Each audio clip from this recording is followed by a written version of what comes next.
Watching World Now, let's go back to our earlier story where we talk about the war between Russia and Ukraine, which is taking even more worrisome dimensions, as reports say. Again, Russian missiles have attacked a residential building, causing the death of one, the injuries of other persons.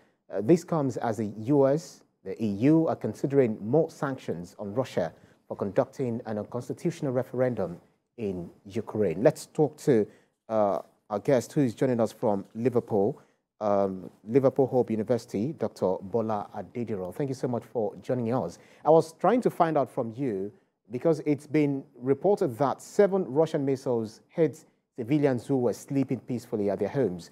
Do you think Russia is so desperate and has gone way too far in its bid to overrun Ukraine? Yeah, absolutely. And I was saying also that this shows that Russia has not only lost the plot in Ukraine, but it's also an indication that Russia is losing the war, and it's fast realizing that. Obviously, the annexation of those 4 regions, Kherson, Zaporizhzhia, Luhansk and Donetsk, have not reached the battlefield.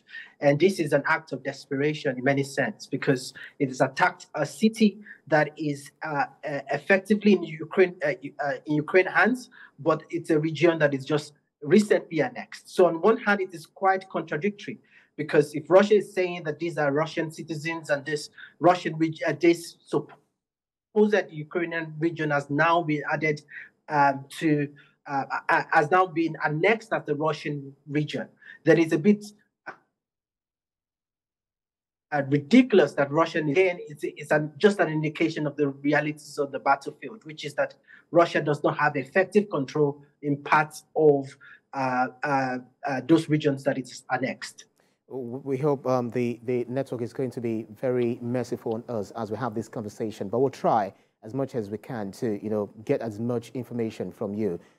Even though Ukraine has been looking to liberate some parts of its hijacked territories, they have since recovered 3 more villages in the southern region of Kherson.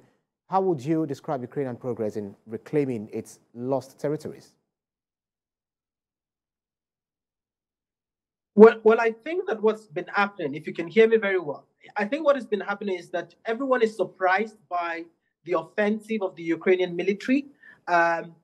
In the last 48 hours, 24 hours or so, the Ukrainian military has made significant gains. More than 12 miles of territory have been reclaimed from Russia, from Russian control. In fact, in the last 1 month or 2 months alone, Ukraine has been able to recapture and liberate more territory than Russia has been able to capture in more than 5 months or 6 months of fighting. So what we're seeing here is that there is definitely momentum inherited. They have better equipment, and they seem to also have better logistic capabilities compared to the Russians, who are scraping and fighting with little or nothing in their support. The mobilization of 300,000 people has not really made any difference. In fact, most of them have not really been deployed. But I doubt that at the stage where Russia is with the military campaign, that the mobilization of 200,000, 300,000 people will make any significant difference on the battlefield. Don't also forget that Russia has lost massive equipment. Members of the military that have been added to the war front would need equipment, and it appears that the sanctions are also taking effect and keeping Russia away from really getting the sort of ammunition and equipment that it needs to prosecute this war. Interesting. Let's quickly talk about the safety of Europe's largest nuclear power plant. Russia says it's taking over the operation of the facility, but Ukraine says it's still in charge. What do you think the issue around this can lead to? Well, that is one major concern for the rest of Europe. Zaporizhzhia's nuclear power plant is the largest nuclear power plant in the whole of Europe. But at the moment, Russia controls the nuclear power plant, but is staffed by Ukrainian citizens. Now, what Russia has been able to do is that it's not only annexed Zaporizhzhia as a region, but it has also effectively transferred the control of Zaporizhzhia nuclear power plant to itself. Now, what is also happening is that Russia has given citizenship to the Ukrainian officials working in Zaporizhzhia.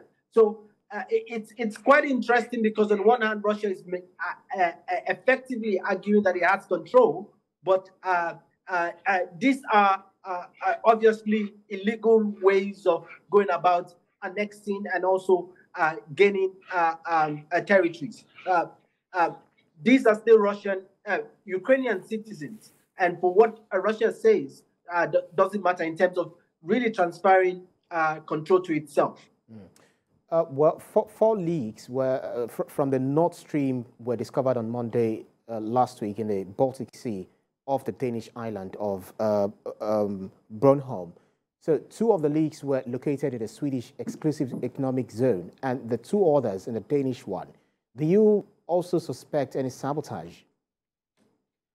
Well, I think that there are indications and report and investigations are ongoing about what exactly transpired with the Nord Stream Nord Stream gas pipeline explosion.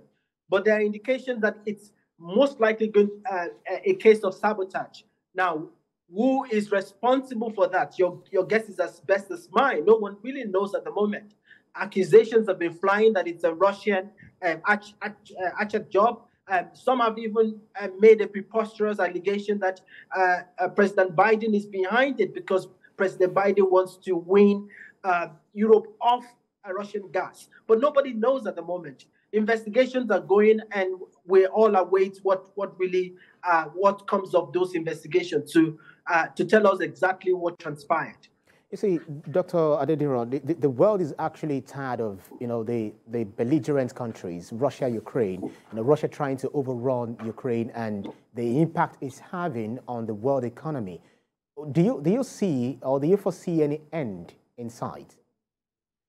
Well, I think that what Russian President Vladimir Putin was trying to do with the annexation is to move the needle on the issue a bit.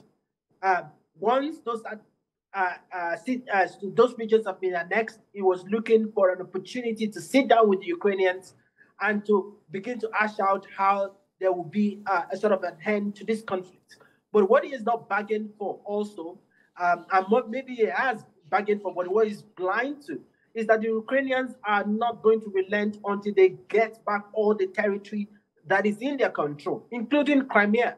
And so what we are going to be seeing for the next few weeks, few months, is that I think this conflict would end either with the defeat of Russia or with the international partners now really seriously considering and pushing for a resolution, a peace deal or an agreement.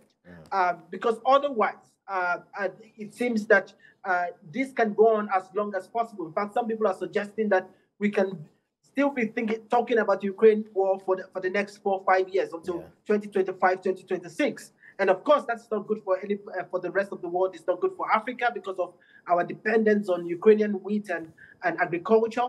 But it's also not just good for European stability and world peace. So definitely there has to be some movement towards looking for ways in which this issue can be resolved diplomatically, because that's the best option. But at the moment, the momentum is with Ukraine, and Ukraine has all the reasons that a million reasons to continue to push and to take back its territory. And I think that that's what they would do for the foreseeable future. Well, it remains to be seen how the world will continue to handle these, and how the two countries will definitely end the fight against each other.